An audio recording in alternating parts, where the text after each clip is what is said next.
তোমার ঠকাই নাই আল্লাহ, তোমার ঠকাইছে আল্লাহ। ও তোমার পবিত্র কোরআন শরীফ ধরে শপথ করছিল বলে আমি তার বিশ্বাস করছিলাম আল্লাহ।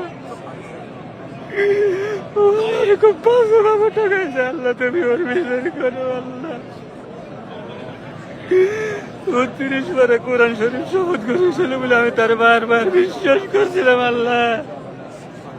ও যে আমার তো বাবা বাজে ভাবে ঠকাইবো আল্লাহ, আমি বিশ্বাস করি না আল্লাহ। ওর বিচার তুমি করো আল্লাহ। গত বছর এসে ওর চাইছিলাম, এবছর এসে ওর নামে অভিযোগ দিচ্ছি আল্লাহ। গত বছর তোমার দরবারে এসে ওর জন্য দোয়া চাইছিলাম, এবছর এসে ওর অভিযোগ দিয়ে যাচ্ছে আল্লাহ। ও আমার বাজে বাবা টাকাইছে আল্লাহ। ও আমাকে ব্যাংকে চুরমার করে দিয়েছে আল্লাহ, আমাকে বরবাদ করে দিয়েছে।